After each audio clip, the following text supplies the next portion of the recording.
So the story I'm reading is called Ghost Days, and it takes place from 1903 to 1904. They walked a while, her and the black dog, long enough that Anna sometimes forgot it was there. It came during hard times when the road stretched out ahead of her, endless and empty, and she went forward with nothing to look forward to. Days when she leaned hard on her walking stick, hurting in places she hadn't known she could ache, the bag heavy and digging into her shoulders. At times like that, she kept an eye out for it in the waver of the noonday heat, or in the purple texture of the dusk, a shadow in hound's shape, pacing her always, eyes glowing in the gloom. She'd look up from picking roots and leaves for poultices and see it sprawled out in the shadow beneath the tree, utterly still, melting into the shade. Sometimes it was a vague shape out in the forest, familiar by the ache in her head, dull and cold as icy metal. Other nights it approached her through the faraway trunks, flickering across the intervening space until it padded beside her, a huge and loping thing, shoulders rolling in great black back, heavy jaws sweeping the ground, melting in and out of the dark. And then it would go, and she would not see it again, until the next time. "He looked like a dog, one older man told her, juggling a corncob pipe in his teeth. Sort of like a dog, but he's not. My granny saw him once on the road back in Somerset in the old country, walking her home. Maybe he was about his own business. Old Shuck, Black Shuck, he's like that. He'd come and go as he pleased, and he'll do with you what he like." "I don't want her," Anna said. "He wants you," the old man said. "You won't shake him unless he cares to be shook. Better get used to him." Onward, through hill and holler, and everywhere she stopped, there was work to be done. Lost things to find and witcheries to dispel. Prescriptions of iron horseshoes and doors turned thrice times round, and little glass bottles shoved up in chimneys with urine and locks of hair.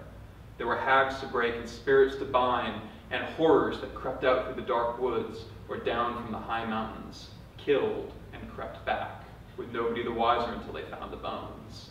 And always, always, there were ghosts. There was a town where a hanged man's shadow turned on the jailhouse wall, turned and turned in the corner of the eye, though they painted that wall 3 times over and might paint it 10 times more. Something invisible howled there on the rooftops at morning, on the hanging hour.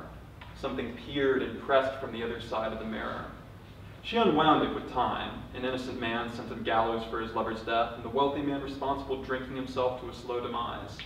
Not slow enough.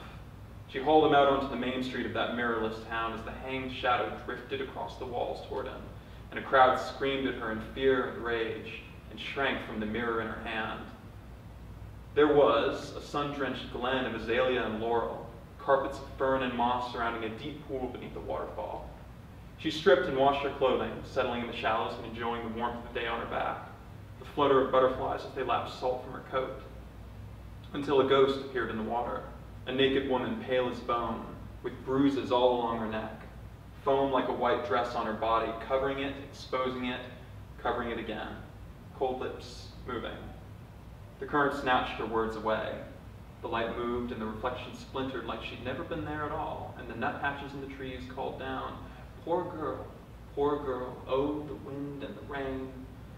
A deep defile beneath high mountains where only the midday sun shone, mist rolling over twisted boulders and twining trees. In that narrow ravine, Anna found a desert cabin with a withered corpse inside, dressed in fine clothes, mummified hands clutched tight around a faded pearlescent stone, the flesh melted into its surface. She did not touch it. Walking back outside the ruined house, she heard a heavy rustling up in the folds of the rock ledges, great scales rasping against each other, and then the lazy hiss of a rattle, like wind in the treetops, buzzing along her wooden leg, buzzing along her bones. All of it blurred together. A phantom horse exploding from a fireplace, racing around a cabin in a shower of sparks, iron horseshoe over the fireplace for that. The bride deer of Cobb County, blue-eyed, gossamer-coated, don't try to shoot it, by God, the bullets will just come back and they'll come back faster. Diamond eyes haunting the still, standing tall and black in the weeping laylock, eyes glinting like a cat. Stop drinking or get used to him. Thick fog on the banks of the French Broad River in the mornings, drifting along the floating logs. Trees vanishing beneath the axe and steam saw. Forests bleeding out the cuts where the roads go. Red sunsets on steep hillsides. Step by step, she went toward the koala boundary, with a vague thought of stopping the time with the eastern band of the Cherokee.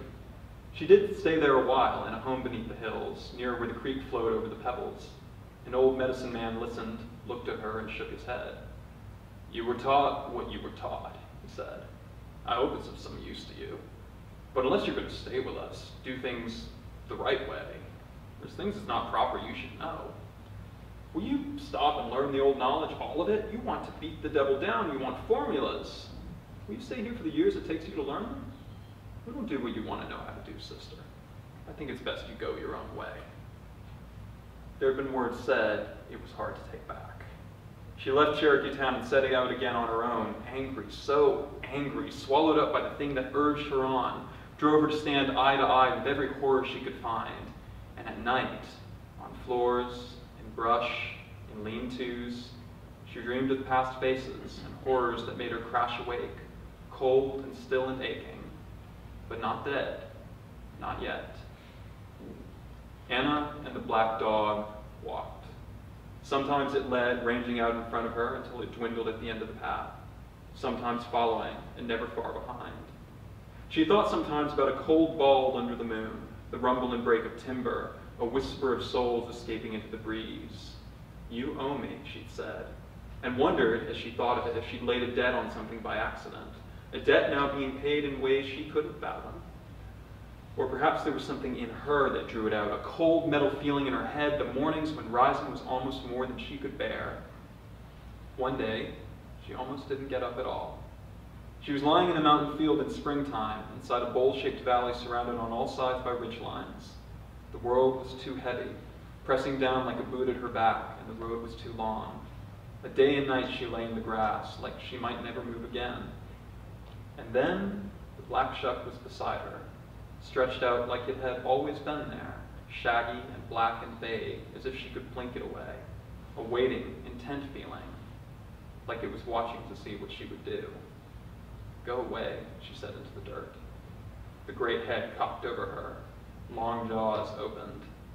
Then teeth squeezed gently around her neck, the skin of her collarbone prickling under strands of shaggy hair, prickled and burned, cold as ice.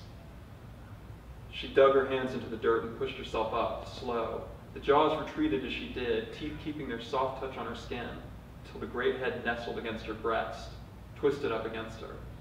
She was so cold that her teeth chattered. "No," she said. "No, not yet." And then she was alone there in the field, the sun hanging low in the sky. The ground was littered with paw prints larger than her hand, circling in excitement, or frustration, or some alien emotion that she could not fathom. She pushed herself up and went on, walking still down the ghost days, never walking away.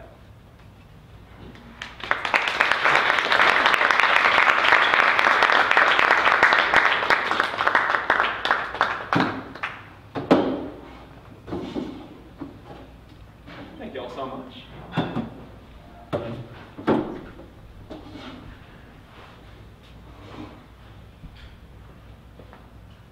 Hi, my name's Dan, and Asher and I are going to talk about the book. So let's start with the very beginning. Where did this character come from? So it's actually it's a funny story. In high school I was writing a lot of fiction because I didn't have a job, and so let me rephrase that. I didn't need a job, so I could just write whatever I wanted. And I had this idea. I was a big fan of stories like Hellboy. I was a big fan of stories like Conan the Barbarian, where you get this character who just sort of like wanders in and out of situations, and that seemed to me to be really cool to have a character you just like follow different places, different adventures. So I was like, I like the Appalachian Mountains, I'll do a mountain man. And I tried it, and it did not work at all. And I kept kind of hammering it. I was like, why doesn't this work? And then I just had this thought, like, what if I made this character a woman? And it was like immediately started coming together. Like, it was like, okay, she would do, the way that she would approach problems would be different. Okay, well, what if she has a wooden leg? So that means that she's not, running around punching things. So now instantly she's having to solve things through her wits and sort of like talking her way through problems. And that's changing like the dynamic of the stories, and all started like flowing out from there. Once you started writing a character who was different from yourself in all sorts of ways, What did you find were the creative opportunities there? Well, some of the creative opportunities is that it goes against, I have to go against my instincts a lot.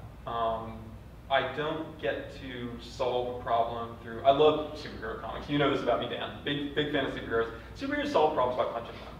This is not really an option for this character. This is a person who, obviously, it's a woman of mixed indigenous and sort of like Anglo background. So the way she moves through the world is going to be different. The sort of baseline assumptions she brings to any situation are going to be very different from what my sort of like baseline assumptions are. And so really it gives me a way to kind of like dive really deep into, okay, what does Anna O'Brien do in any given situation? It's not what I would do. But I have to think, it forces me to think about it in a way that I feel like if I were writing a character who had more and similar to myself, I wouldn't think about it as much. So you created the character when you were in high school, that's sort of where it came together. That was a while ago. So what's kept you tied to this character? Frankly, I think there's a novel that, the initial story I had in mind was a novel, and I haven't written that novel yet, and I just kind of feel like I need to get that novel out of my system. But I was just like, I kept doing these short stories and thinking like, okay, at some point I'll get tired of this. And I never really did, and I think part of that is the more I felt forced to learn about the actual history and folklore of Appalachia to pull this into the stories, the more that world like really kind of like sucked me in and made it something that I just kept wanting to dig deeper and deeper into. And now, luckily, I have this character who I can keep putting in these situations to find out different aspects of like Appalachian history, different aspects of like Appalachian life, Appalachian folklore, and each time I do that, it reveals something a little bit different about her that I didn't know. There's a story in the collection where she runs into a pair of women who are living alone and sort of under threat by this this male witch, essentially. I sort of had this feeling about her that like one of the driving conflicts of the short stories in this collection is that she loses her husband very early. But having her meet these women sort of unlocked in me this idea of like, okay, well, what if her losing her husband actually has like opened up these other worlds for her that she never would have encountered otherwise? And you know, this is one of those things where a lot of the times when people are writing about Appalachia, they forget that like queer people have existed in Appalachia since time immemorial. People who aren't white have always been around in Appalachia, and getting away from this idea of like, okay, well, I'm going to have this mountain man character who's going to do stereotypical mountain man stories, and really like rooting it in actual like time and place and history. I just feel like I can keep going deeper, like always. So let me ask, because you know, I became aware of your work as a reporter, and I'm curious how that informs a project that requires a lot of research. Yeah, well, I mean, one of the things that's really similar is every time I start thinking about a story, I immediately do like a literature search to see like what academic people have written about this, what books I can get, and then I just read a ton. And sometimes there are stories that don't really require it, or sometimes there's stories where there just flatly isn't anything to go off of, like the story that sort of engages with queerness in Appalachia in like 1903. Spoiler alert: there's not a lot written about that. There's not really. There's some stuff where you can go back and you can really do the homework, and other times you just kind of have to make a best guess. But knowing that there is enough information around to give you context for that best guess. I read a book called Ramp Hollow, which I really highly recommend if any of you are interested in this period in history, that really digs into, as a journalist would, really digs into the sort of the economics and the sociology of like the destruction of Appalachia at the turn of the century. And reading that took me from being like, okay, I kind of have this vague sense of like there's coal, there's timber mining, to really like having a sense of the place as a place. I'm not saying that I couldn't have written this if I weren't a journalist, but it sure helps. I'm curious, you know, because there's research that goes into writing historically. There's also research that goes into writing something based on folklore. What did that process look like for you? Reading a lot of folklore books, but also starting to figure out like what does folklore do? for the people who are telling it.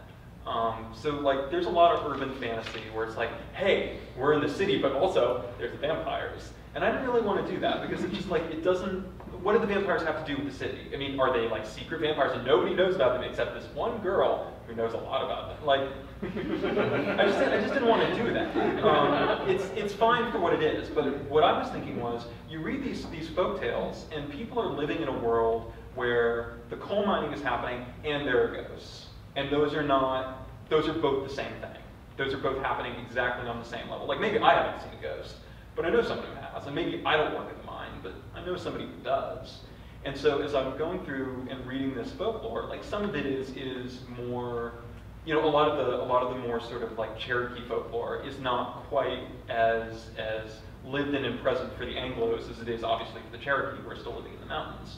But it's all sort of like existing in the same world, and what it allowed me to do is start thinking of this as everything exists on the same basis, and if everything exists on the same basis, then people have just as much problems with the timber company coming in and cutting down all the trees on your hillside. Now you can't make any, you can't, you know, go forage for ramps and wild pigs the way you did, and now you've got to move down to the coal town. And now maybe people are dying in the coal mine, and maybe they're not staying dead. And all of those are happening in the same way, in the same time. So it's like, instead of approaching it as urban fantasy, it's historical fiction that happens to have ghosts and monsters in it, and some magic. So what about Appalachia, like, drew you to this as a setting? Yeah, it's really interesting. I think part of it is, I used to go up into the like North Georgia mountains a lot as a kid, and if you've never been, they're really pretty. Just the, you know, you get these like cold, clear creeks and really lush, almost like jungle forests up in the sort of like hills and mountains. But then the more I was reading about it, the more I sort of became aware of how much Appalachia is like, how to put this? It's like all of the zones, all the sort of zones of colonialism that happened in America happened in Appalachia first. Like, when I say America, obviously I'm talking about the United States, but you know, the sort of like the Scots, Irish, and the Anglos and the Europeans, when they came to America, like they settled it first on the eastern seaboard, but then pretty soon they were pressing west, and then there was a lot of contact and conflict and blending with the First Nations folks who were living out there.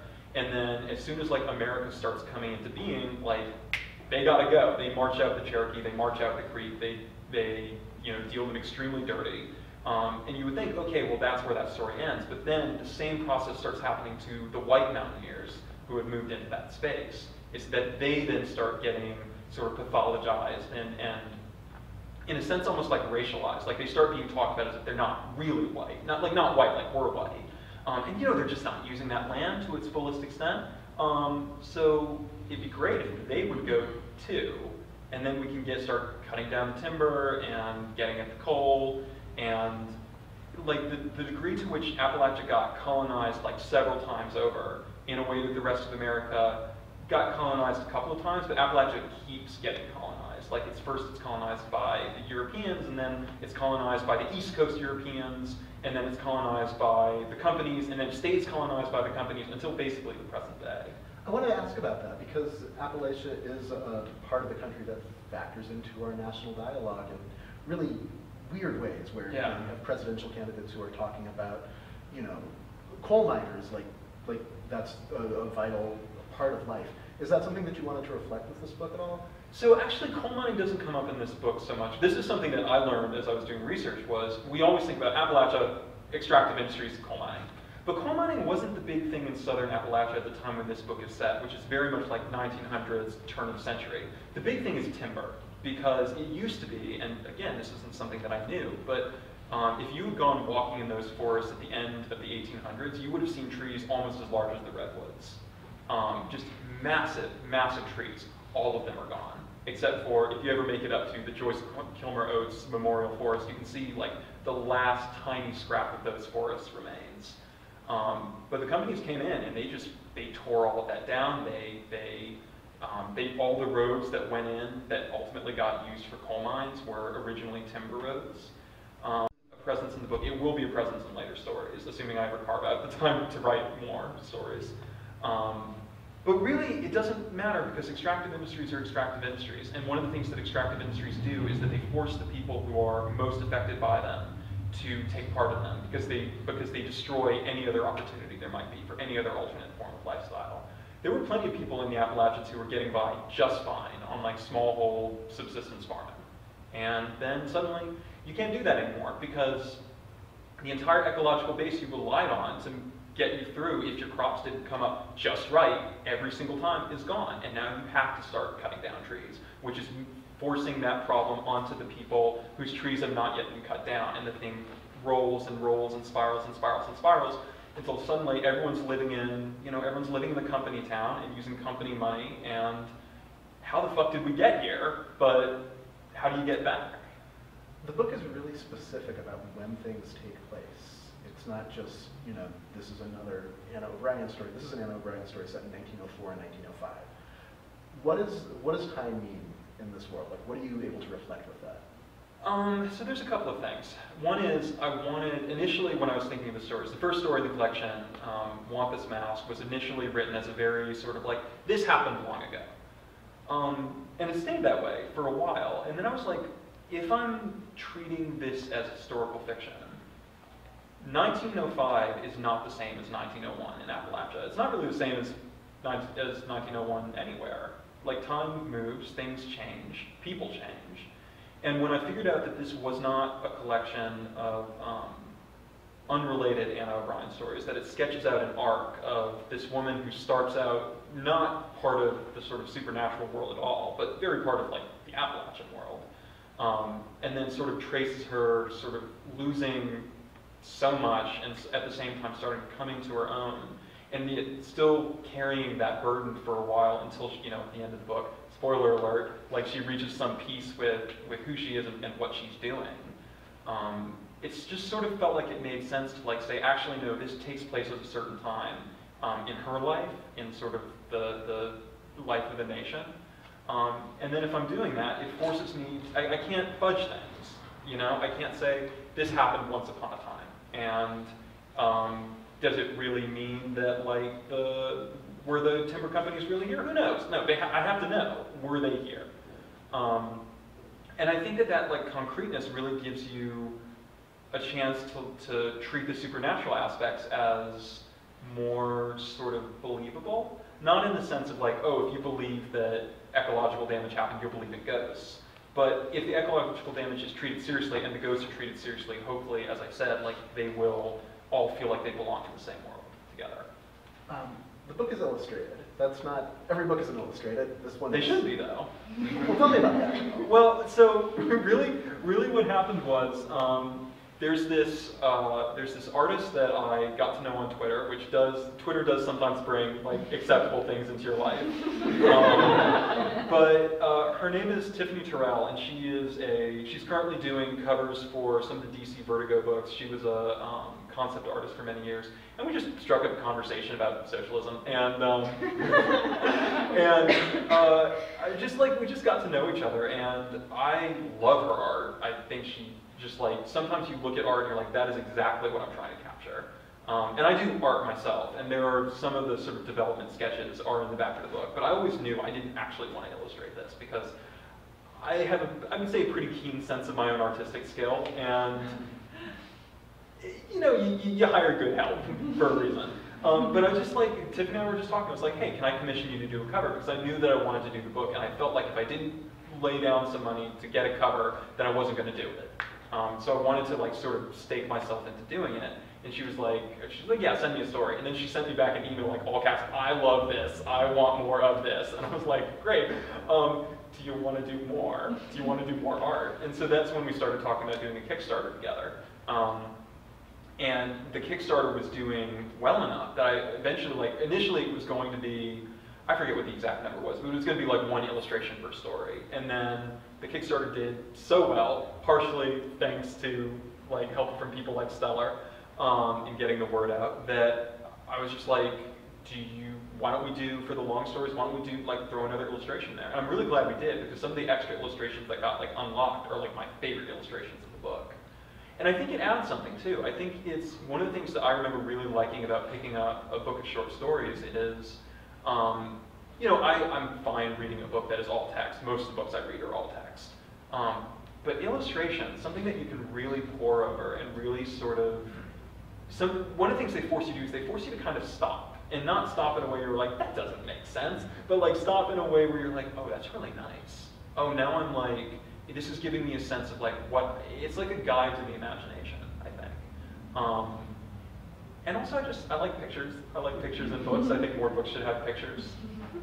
I wanted to ask about the Kickstarter because it was very successful. You were able to publish it in hardback. You were able to include more illustrations. You know, as somebody whose first book is a successful self-published book, like... Well, I mean, let's not get carried away. You all should buy the book. Well, from a conceptual standpoint, though, like, you know, it's a lot easier to... it's a lot easier to lose money on a first book than to not lose money. Yeah. You were able to fund this thing in a nice way. It's a great looking package. So, you know, what did you learn from that? I learned that sometimes if you ask for things, people give them to you, which is weird. But what I learned was I had this conception that like nobody wanted this, like that I wanted it, and obviously Tiffany wanted it, but I didn't really believe that people would be interested. Not because I'm like throwing myself down or anything. It's just like it's really specific. It's really niche to say like, yeah, I want to write because I wrote these. One of the other things is I wrote these stories because they were things that I wanted to read and nobody was writing them. I wanted to read historical fiction about Appalachia, about a woman wandering around doing witchcraft with one leg, and and like there's a very specific mood, there's a very specific tone that like nobody was writing that. And I was like, I want this. Clearly Tiffany likes it, but is anyone else? And like I had friends that I'd shared with that they all really liked it, but like I'm their friend. Like can I really trust that like they're giving me the truth? I mean, I trust all of you, but you know, it's like if when your mother tells you she likes something, like you believe that she likes it, but she's your mom. Like you can't really be sure. And so when I was doing this, I was like, part of me was like, I kind of need Tiffany to be involved with this because her art is selling the mood of this book the way that I see it. And if she likes it, and she can communicate that to all the people that follow her, like maybe this will work. And a lot of people came in through her, but then a lot of people just came in, I don't know from where. Like they just found it and they liked it and they talked about how much they were excited about it. And that really kind of made me feel like, oh my God, like there's actually something here that like people like. And that's really gratifying. And then, you know, it's one of those things where it's successful in the sense that I paid all the expenses that I needed to pay. I broke even. I had this thought that I was like, oh yeah, maybe I'll get some money on the back end. I didn't. It all went to the book, which hopefully I think is presented in the book. Like, when I was paying for the printing job, I was like, oh man, this is really expensive. Like, I had no idea this was this expensive. I really hope that I'm not getting cheated. And then I got the book and was like, no, this looks really good. This is just how much it costs. So the book exists. Everyone can go buy it. What's next? Like, where do you go from here with this character or with your fiction? Yeah, so there's a couple things. I definitely have a couple more collections in me. There were Anna O'Brien collections? Anna O'Brien, just Anna O'Brien collections. Like there were stories that I put the book together on a real-time crunch. Like some of the stories had already been written and had to be rewritten. Some of the stories were new. There were at least 2 stories that I wanted to write that I just didn't have time. One of them found its way in an extremely truncated form into the selection that I read. And I will go back and tell that story at some point because I think it's a good one. But I already have like a title for the next Anna O'Brien collection, Where the Roads Go. Because I've just been thinking like one of the things about roads is that roads bring people into places and when people start and bring industry into places and that line in the story, forests bleed out the cuts where the roads go, is kind of like where I'm going with this character, is that she gets to start these stories at a time when Southern Appalachia has not yet been ruined. But it's going to get ruined. And all the sort of supernatural horrors are going to have to find somewhere to go. And so the kind of conflicts that just like, you know, it's okay to have tigers in the mangrove forest, but where do the tigers go when there are no more mangrove forests? They gotta go somewhere. And that's something like, and also like obviously Appalachia starts changing more as like the real coal extraction starts coming in, like the company towns really start coming in. That's not really a thing in this book, but like that's something I want to explore. And also, I kind of think about fantasy as from like a really materialist view, in the sense of like magic actually doesn't interest me that much in its own, in this sort of like D&D sort of way. Like I like reading those books, but like writing it, I'm more interested in characters and setting than I am in like, you know, magic missile. Like it's not my thing. But I had this idea for a sword and sorcery, or I should say swords without sorcery setting that sort of takes a lot of like historical cultures and settings and like blends them all up in a world and then has dinosaurs, which are all things that I really like. So that's kind of like the next, I think like while I'm doing Anna O'Brien stuff, that's also the next thing that I want to start pursuing in fiction is, you know, it's like, it's history and it's Renaissance mercenary princes and like, you know, Chinese sort of like golden age empires, and also if you're not careful, you'll get eaten by velociraptor. You did. Who doesn't like that? All right, I think we've got time if there are any any audience questions? Or if y'all just want to buy books. We could also just do that. I have a question. So you said that you started writing Anna O'Brien when you were in high school. Do you feel like she's changed a lot with you? Oh my God, so much. I was a high schooler. Like, there was a certain amount of life experience I just didn't have. And there was a certain amount of, you know, when I was reading that story that I first wrote in high school, I was like, this is pretty good, but it doesn't actually get at the emotional root of what I was trying to get at. And I think as I've sort of like knocked around in the world more, I've gotten a better sense of like what it feels like. You know, I haven't lost things the way that this character has, but I have had emotions. You know, like I've been around a little bit. I've been around a little bit more. I know what it. I know. I have a better sort of like view into what it's like to be out in the world. And then some of it is just like the more you write a character, the more you get to know them. I don't hold much with this. There's something authors say a lot. It's like, oh, you know, the character just wrote themselves. That's not how it works for me, at least. For people who it does work that way, I envy them so much if characters just write themselves. But what happens is you start making decisions. And it's like, once I made the decision that Anna O'Brien had a wooden leg, which was just, I was just like, oh, wouldn't it be funny if she had a wooden leg? All right, I'm going to do that. But now suddenly that forces me into a certain set of paths. And then every path I take forces you into like, not like narrower sets of paths, but you start really getting to know this person. And then when a story's not working, you can feel it. You're just like, I know this person, this is not how they would act. So it's like the character has grown along with me, but also I've gotten to know her better just through writing her. And I feel like I'm going to keep getting to know her better as she gets older and I get older. Like, I like this character and I want to keep writing her. Cool. Scott, and then Stella. What's your least favorite part about Anna O'Brien as a person? This is interesting. I think she decides to do what she thinks is the best thing at any given situation without really thinking about the people that it might affect. This is something that pops up a little bit. There's one or two stories that I've written that aren't in this collection because they take place later. There's a little bit of it in here. Like you can see that tendency sort of starting to come up. But she does know more about the world than a lot of the people that she's meeting. Or at least she has more sort of like concrete knowledge of the aspects of the world that she's moving through. And it's really easy, I think, if you think that way, to think, okay, I know what's best for people. And you might know what's best for people, but that doesn't mean they're gonna like, nobody likes being told what's best for them. Or just having someone do it without asking. I think this is a character who can be very empathetic and very kind, and that is something that is like, more than magic is like a root power of hers, is that she talks her way through her problems. But she's someone who, like, if she decides there's a way that something needs to be done, she's going to do it. And if you're not on board, kind of fuck you. You should have done what she did and become a witch, and then you can have an opinion about it. Which makes for a really interesting character, but maybe not a very nice person to be around all the time. Stella? I was actually going to ask, what is Anna's biggest flaw? Well, Yeah. anybody else?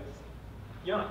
Has Anna O'Brien met anyone who you feel like exists on their own and might get their own stories? Oh yeah. Oh my God, yes. So there's a character who shows up in one story who was initially supposed to be a very sort of not one note, like you never try and write a one note character, but who's supposed to be more of sort of a force of nature, villainous character who's this sort of holdover from an earlier time in American history. And when I was writing that character, I was like, man, I wonder what this person was getting up to when they weren't potentially a dead person walking. And then it's just like some of the other people she meets in the book, it's just like, I kind of want those characters to come back. I kind of feel like there's a domestic drama to be written here that could be fun. There's a character who shows up, again, not in a story in this book, but there's a story where Anna is a little bit more focused around a sort of a black settlement. And Anna meets this character who takes her up into this sort of like weird forest that has started becoming a jungle. And those characters did not like each other. In a way that I never had happen. Like I started writing them as liking each other, and the story was just like, it was like I was in the wrong gear or something. It just was lurching around, just didn't work. And then I just realized, oh, they're too similar.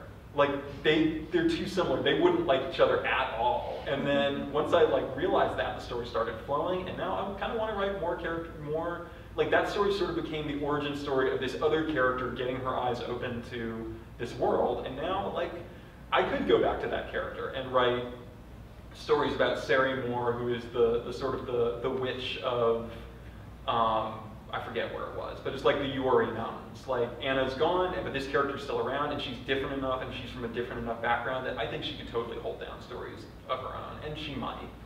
And that's kind of the fun thing. It's like I like Anna, but Anna functions in some ways best as like a straight man who comes into these situations at a sort of sidelong angle and starts like bouncing off of characters. And when you approach a character that way, you start falling in love with all these other side characters, thinking, oh, well, what could this person go off and do? Could this person go off and have another supernatural adventure that does not get interrupted or sort of solved for them by another character? So yeah, like there are definitely characters that I would write more of in the future. This is a question I'm kind of asking because I know that you like comic books, and I know Anna isn't a superhero, but do you ever see yourself writing for Anna either a sidekick or an arch nemesis? Actually, yes. Not a sidekick. Not a sidekick. But I do. One of the things I like about comics, specifically superhero comics, is that you get to have people come back, and like you get to have relationships grow and change and get and sort of like skew off in different directions. And so there's a couple of characters in this, so more on the supernatural side, who I think are going to come back, just because I had so much fun writing Anna interacting with them, and the idea of Anna interacting with them again at a different point in her life is just sort of makes me happy, and like digging into that. In terms of sidekicks, I think at some point, I had this sort of end game in mind for this character that is pretty final. Like, I know where she's going to end up. I don't know when I'm ever going to get there. Hopefully it won't be a George R.R. Martin situation where it's like, oh, I'll get there eventually, but it's like years and years and years. But I think in that case, like, I think there's something about the idea of legacy in the stories that we tell, the way that we pass stories on, the way that we pass culture on, that is really sort of important to my idea of witchcraft and the sort of the idea of witchcraft in folklore. So a sidekick, no, but an apprentice, possibly.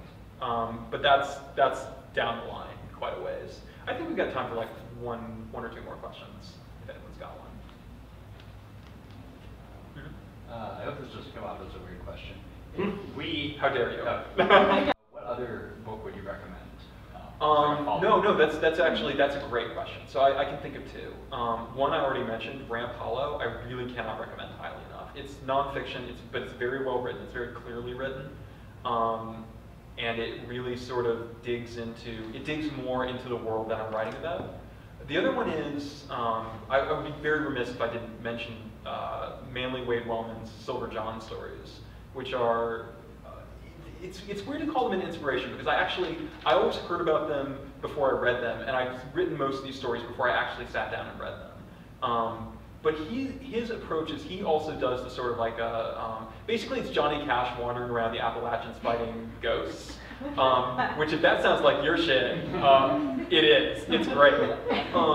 But the approach he takes is very different. He takes the very sort of like, the mountains are timeless, and like the people living in the mountains are sort of like, you know, like life is old here, like older than the trees, like very John Denver, like, and it works really well, and he's very good at it. And there's at least one story in the collection that is me sort of like tipping my hat to that style, and I really recommend it. But it is a very different style of sort of like Appalachian weird fiction than I ultimately ended up doing. But I think the two go together really well as sort of like different points on like a sort of similar ideas of like genre. Anyone else? Just finish this off before I start selling some books. Hopefully. Yeah? Why did you choose to write a woman rather than a man? Yeah, so as I said earlier, writing that character as a man just wasn't, I didn't feel like I had the end on like who this person was or why they were doing what they were doing. And part of it was this is at a time also when a lot of the sort of like internet geek culture stuff that I was reading was starting to ask these questions like, look, why are so many of these characters men? Why are so many of these characters white men? Why is there so little sort of like fictitious representation? And my feelings about that have somewhat changed, just in the sense of like, I think fictitious representation in fiction is important. It's not as important as representation of people writing their own experiences or stretching themselves to write other experiences. My sort of like ideal world of fiction is, I'm writing a character who is of mixed indigenous background. Obviously, I'm not of mixed indigenous background. I think that, you know, I'm doing my best to do that as respectfully and honestly as possible. Obviously, if there's stuff I get wrong, then I'm wanting to hear about it. But I also want there to be, you know, if at some point I get like a book deal, I also want like indigenous authors to get book deals, you know? Like, I think it's not enough for me to say, okay, well, here's your fictitious representation of a woman who has this background. I wanted to see a character like this, so I wrote her. But I also want to see people of other backgrounds writing other diverse characters. And so there's, and not diverse as in not white, but literally a diversity of characters from a diversity of backgrounds that are all take into account class, take into account ethnicity, take into account just the sheer diversity of the human experience. And I felt like when I was going to write like a scruffy mountain man, I didn't know that person. And it's in some ways thinking like I did was, I think, the thing that tripped me up, whereas saying like, okay, I'm not a woman. I'm not a woman who is disabled. I don't have this background. I don't have any of this. I had to sit down and really start thinking about brass tacks, who is this person? In a way that I think otherwise it would have been shortcuts, and shortcuts are lousy for fiction. So, you know, if I were going back and saying like, it's sort of hard because like now I know Anna and I can't imagine not writing her. Mm-hmm. But I'm glad that I decided to stretch myself, because then I think I produced a better character and better stories than if I had decided to just write what I thought I knew, which I didn't. So it's like, man, if you're a fiction writer, try writing something that like is totally outside of your experience. You don't have to show it to anybody, but like try it. And it's amazing how much you can't lean on your crutches when you do that. All right. Thank you, Dan. Thank you so much.